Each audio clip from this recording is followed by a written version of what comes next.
Hi, Cancer! Kamusta? Ito po si Divine Tarot 888 para sa yung January kapalaran. Yes, this is for January 2026.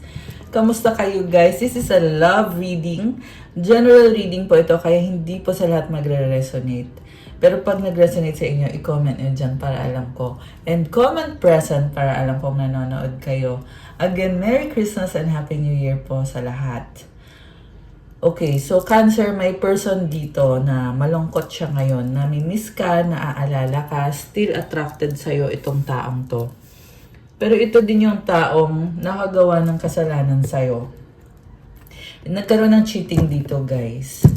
So, first of all, sa bottom of the deck, shallow, hollow, empty, boredom. So, ito nga yung nangyari sa person na to kasi parang feeling niya may kulang sa buhay niya eh. Kaya siya nakagawa or kaya kanya naloko kasi alam mo yung feeling niya na ito yung magbibigay ng fulfillment sa kanya. Kung ano man yung ginawa niyang panluloko sa'yo. Kaya niya yung ginawa. Kasi may mali or may kulang sa buhay niya. Medyo messy yung buhay niya. And I feel like it's also problem sa pera, finances. So, naghahanap siya ng diversion. Yan yung nangyari. And then, memories. Ngayon, nasa point siya na naalala niya yung mga memories mo, bumabalik. I mean, yung mga memories ninyong dalawa. Bumabalik sa kanya. Reminiscing, dwelling, bittersweet. And, ang nakikita ko kasi sa kanya, hindi niya mabitawan yung mga magagandang memories na yon. Kasi, very special yun para sa kanya. Hindi niya yon naranasan sa ibang person. Sa'yo niya yon naranasan. Okay. Sorrow, loss, grief, depression. Malungkot siya, syempre. And parang hindi pa niya talaga matanggap, pero alam naman niya na nangyayari na nga ito. Nasa point na nga na parang nade-depress na nga siya. So, may pagsisisi itong taong to sa kung ano na yung nangyari sa inyo, sa connection nyo ngayon. Lasting, forbidden, non-committal, sexual energy. Still attracted siya sa'yo. So, ito din yung energy nung niloko ka nitong taong to kasi merong other person na nagkaroon siya ng sabihin na natin intimate na connection sa iba. Okay. So, we have confessions, unveiling, coming clean, messages. So, alam mo, nakikita ko nagtatago nasa closet. So, yung iba sa inyo guys, meron ditong kadil, yung taong kadil mo is bisexual. Hindi lang niya maamin sa'yo. And yung iba naman, merong person dito na tinatago niya, very private siya sa mga totoong feelings niya, sa mga ginagawa niya. Hindi niya sinasabi kasi para sa kanya, napakalaking sekreto yon na siya lang dapat yung nakakaalam. Healing, releasing, purifying, cleansing. Okay. So, ayan, merong healing. I feel like sa'yo tong healing na to Stress, turbulence, tension, arguments. Okay, alam mo may other person na dito na hindi sila okay. Merong sagutan, merong pag-aaway. Okay, ano pa? Bluff, pretending, mask, exaggeration, finality, farewells, leave behind, closure. Okay, so parang minamanipulate ka. Tatalikuran ka niya, pero nagkukunyari lang siya, in-exaggerate niya. Kasi ang gusto niya mangyari is habulin mo siya. Which is nakakatawa, di ba? Kasi bakit siya magpapahabol? Kung ito ay isang serious na relationship, pwedeng pag-usapan ninyo ng seryoso, di ba? Hindi kailangan maghabulan or maglaro. So, pretending nagkukunyari Farewell, leave behind, closure. Wala kayong closure at yun yung gusto niyang mangyari. Nagkukunyari lang siya na okay na may closure na. Mukhang naapakan mo yung ego nito, Cancer. Yan, naapakan mo yung ego niya kaya wala siya mukhang maihaharap sa'yo. Withdrawn, single, lonely, solitary. So, sobrang lungkot, nakakaloka siya. Okay, sobrang siyang malungkot ngayon. At mag-isa. Ayan oh, pain, apprehensive, afraid, cautious. Distracted, sidetrack, change, delays. Yeah, nasa stress siya. Mistakes, misunderstood, victim, lost soul. Parang kung pwede lang bawiin yung pagkakamali. Kaso alam din naman niya na hindi naman pwedeng bawiin yun, yung mga pagkakamaling nagawa niya sa'yo. So, napaka-intense na mga pinagdadaanan niya ngayon ng mga emosyon. So, parang naghalo-halo na eh. Andun yung nami-miss ka niya, naaalala ka niya. Siyempre, malungkot siya, nasasaktan din siya. Plus pa, meron pa siyang ibang kadil na person na kailangan din niyang harapin. Okay, isang karmic. And I'm hearing, yeah, hindi na siya makaalis sa connection na yon. So, posible kasi na yung taong kadil mo ay may pamilya na or may anak sa iba at nakastuck siya sa sitwasyon na kailangan andun siya. Hindi siya makaalis doon. Kaya siya ngayon nasasaktan. Hindi niya alam anong gagawin niya. Tingnan mo itong mga cards na to, nakatalikod lahat. Hiyang-hiya siya sa'yo, wala siyang mukhang may haharap. And at the same time, meron din siyang ibang mundo na kailangan niyang ayusin. Kailangan niyang mabuhay dun sa ibang mundo na yon. Yeah, this person is living a double life. Pero, hindi naman siya masaya dun sa life na yon. The universe is guiding you towards that special someone. Just let everything take its course. Alam mo, kahit anong mangyari, tinutulungan kayo ni universe eh. Meron ako nakikitang another person na makikilala mo. And hindi yan pinipilit. Mangyayari yan sa tamang panahon. Okay? There is a divine timing. Ayan oh, speaking of divine timing, time. Let time forget those scars. So, nag-heal ka, and it's a process. Only time will tell. Diba? Hindi mo naman masasabi na bukas okay na ako, sa susunod na buwan okay na ako. Hindi mo naman masasabi yun eh. But you take it slowly, one day at a time. Okay. So, tingnan ka natin. Ano pa ba? Cherish, protect your relationships well. So, ito na nga yung mahirap kasi, struggle to para sa'yo kasi maalaga ka sa relationship mo, pinoprotektahan mo. Pero ikaw naman yung nasaktan. Trust. You need trust in a relationship for it to thrive. Okay. So, iyan ngayon yung tinitingnan mo sa isang relationship. Kung anong sinasabi ng tao, anong mga action niya towards you. Kung mapagkakatiwalaan ba yan, worth it ba, na bigyan mo ng panahon mo yan.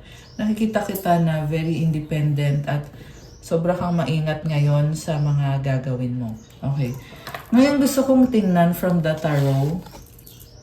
Gusto din lumabas na isang to. Your soul is preparing to re-establish trust in the process. Merong iba sa inyo guys na minamanifest ng person mo na magkabalikan kayo at magtiwala siya sa'yo ulit. So, nasa sa'yo na yon, decision mo naman yon. Sabi dito, trust in the process. So, ayun, meron talagang process na nangyayari. Diba, syempre, dadaan ka sa time na malungkot ka, dadaan ka sa time na lumalakas na yung confidence mo sa sarili mo, nagiging maingat ka, and etc. So, grabe, no? Ganun talaga yung process eh. Aalisin ko muna to guys, kasi i-check ko from the tarot, ano pa ba yung mga intensyon nitong person na to sa'yo. So, alisin ko muna tong mga cards dito. Ayan! So, tingnan natin ngayon is yung intention niya.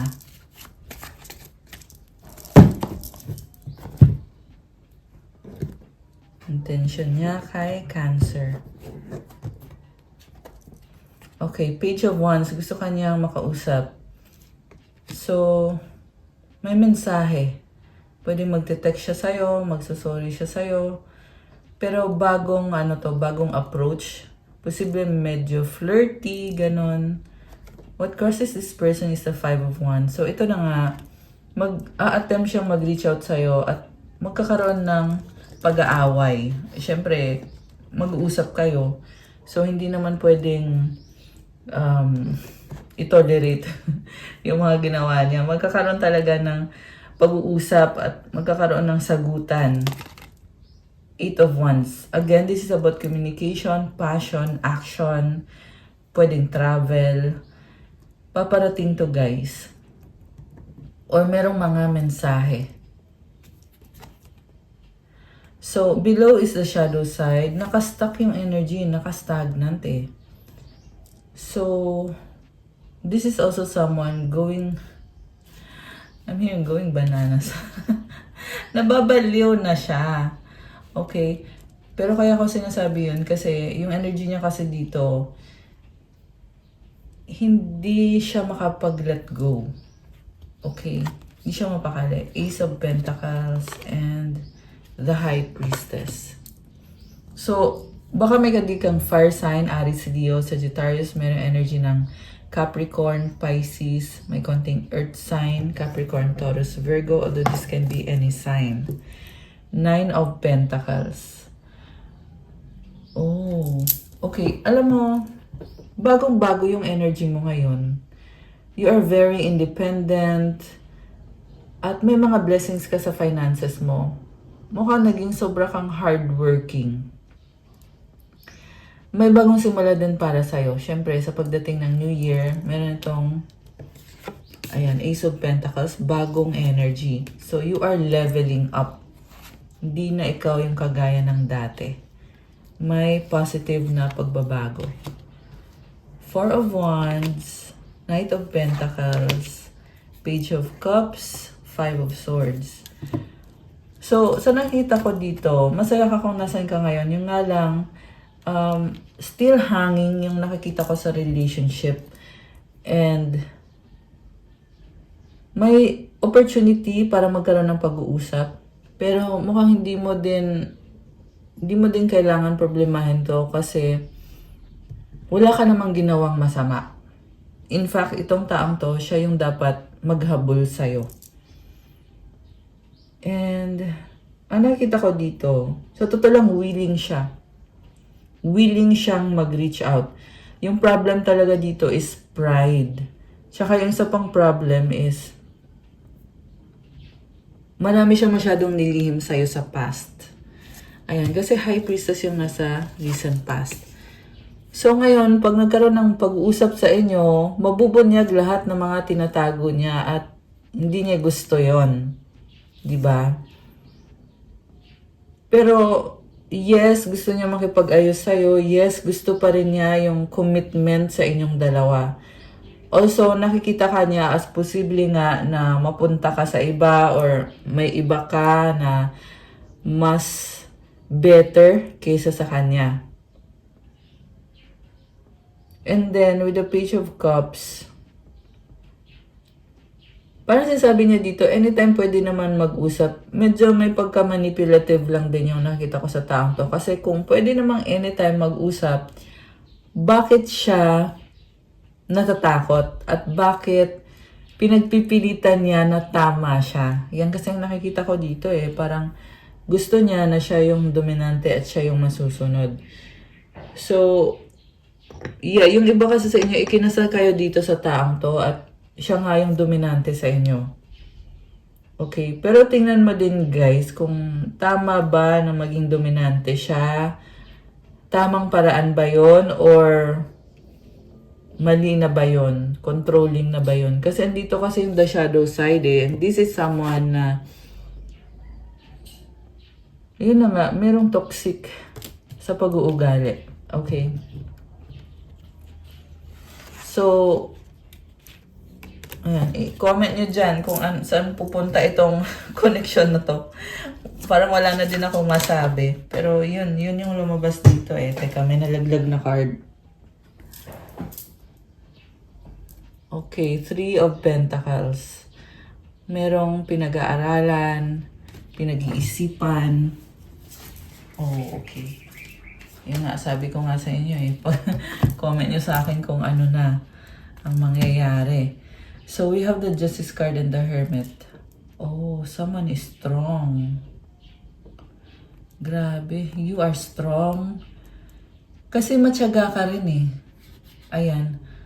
So, sa nakikita ko sa'yo, kahit anong mangyari, mag-workout man o hindi, you will achieve balance. Ayan, Justice card is all about balance, strength, and alam mo kung paano protektahan yung sarili mo. Okay, so good luck sa'yo. You are a very strong person, Cancer. So, i-claim mo yan. Gusto kong tingnan ngayon yung mga energies connected sa'yo at yung mensahe galing sa angels mo. Para kay Cancer. Oh, Matthew 7:7, ask and it will be given to you. Seek and you will find. Knock and the door will be open to you.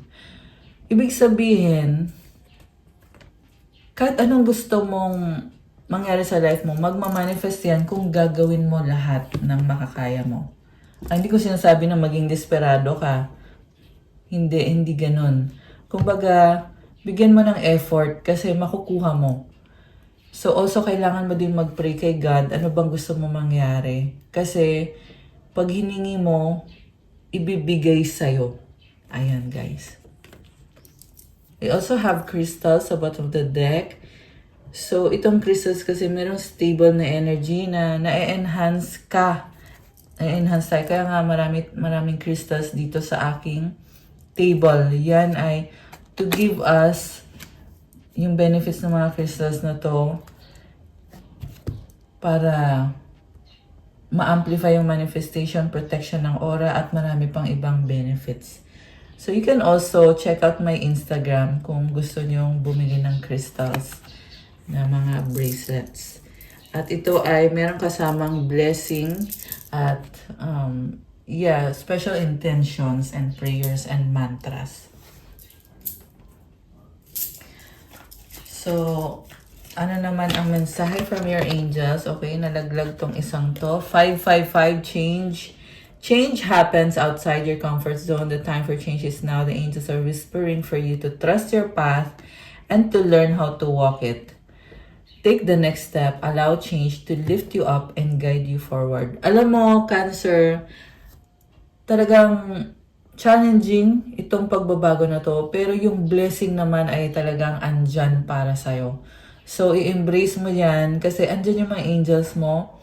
Kailangan mo din pag-aralan kung paano, ano yung sistema. Yan ang sabi dito meron kang kailangan pag-aralan. Okay? I-ready mo yung sarili mo. Kasi you are being aligned. Ayan. You need courage. 911 courage.